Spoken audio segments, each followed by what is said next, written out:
Solusi dua negara atau two-state solution dianggap sebagai satu-satunya jalan menuju perdamaian yang adil dan berkelanjutan dalam konflik Israel dan Palestina.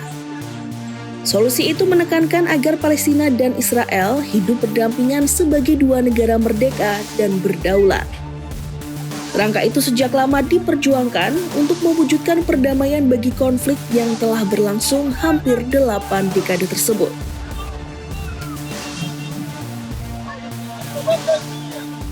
Secara sederhana, solusi dua negara adalah pembentukan negara Palestina di samping Israel. Solusi itu diharapkan akan mengakhiri konflik berkepanjangan antara Israel dan Palestina. Jadi, akan ada dua negara di lokasi antara Sungai Yordan dan Laut Tengah. Solusi dua negara yang diusulkan Perjanjian Oslo tahun 1993 itu lahir dari serangkaian peristiwa sejarah. Setelah runtuhnya Kekaisaran Ottoman dalam Perang Dunia I, orang Yahudi maupun Arab mengklaim hak penentuan nasib sendiri di Palestina. Usulan pertama pembentukan negara Yahudi dan Arab di wilayah mandat Inggris di Palestina dibuat dalam laporan Komisi Peel tahun 1937.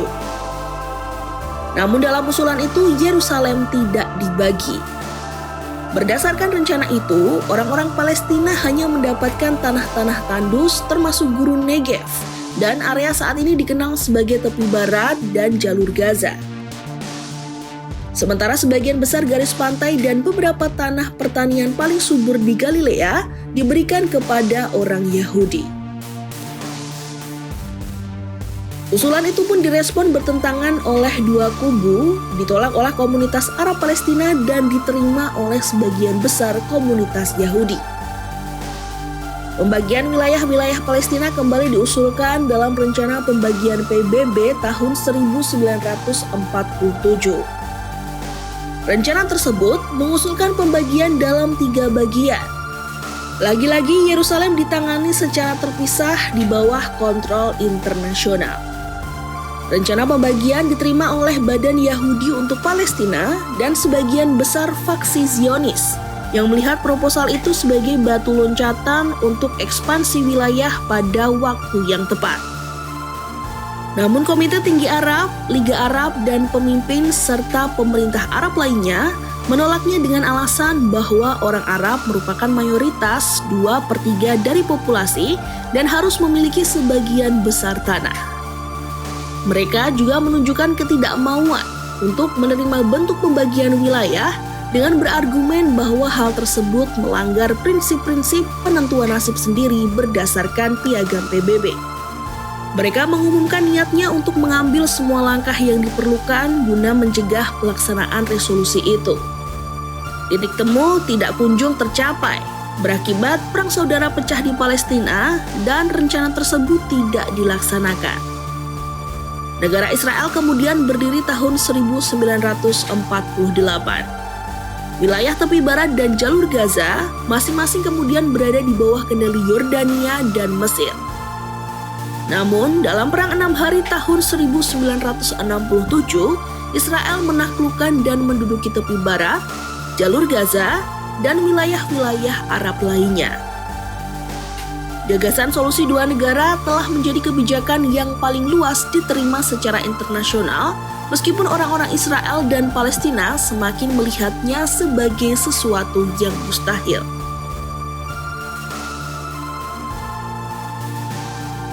Meski sulit, sejumlah negara tetap berusaha menjaga harapan pada solusi dua negara.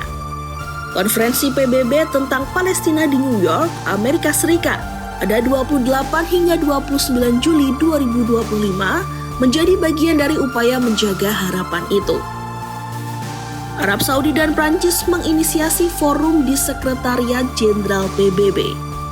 Konferensi digelar beberapa hari setelah Presiden Prancis Emmanuel Macron mengumumkan Prancis akan mengakui Palestina.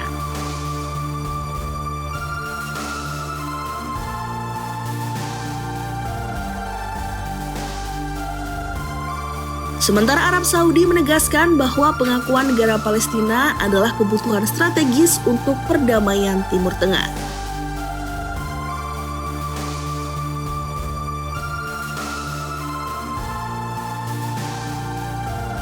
Tujuan lain diberlakukannya solusi dua negara tak lain untuk menggulirkan kembali dinamika kolektif yang mendukung solusi politik, sesuai dengan persoalan keamanan yang sah bagi Israel, maupun memastikan keterhubungan dan keberlangsungan negara Palestina dalam jangka panjang.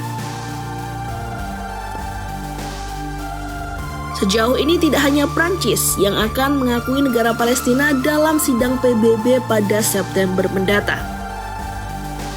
Kanada dan Luxembourg juga akan mengikuti langkah Prancis dan Arab Saudi.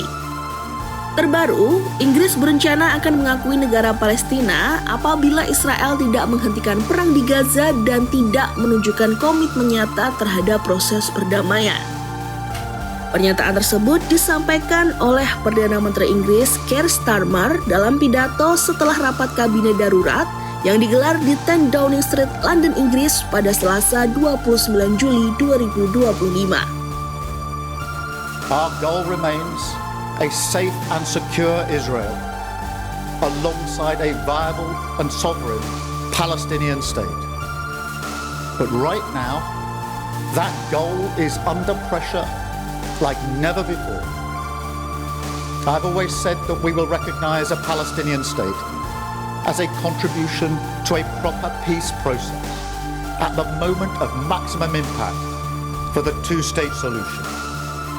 With that solution now under threat, this is the moment to act. So today, as part of this process towards peace, I can confirm the UK will recognise the State of Palestine by the United Nations General Assembly in September, unless the Israeli government takes substantive steps to end the appalling situation in Gaza, agree to a ceasefire, and commit to a long-term sustainable peace, reviving the prospect of a two-state solution.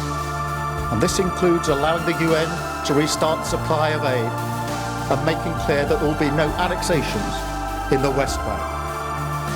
Meanwhile, our message to the terrorists of Hamas is unchanged and unequivocal.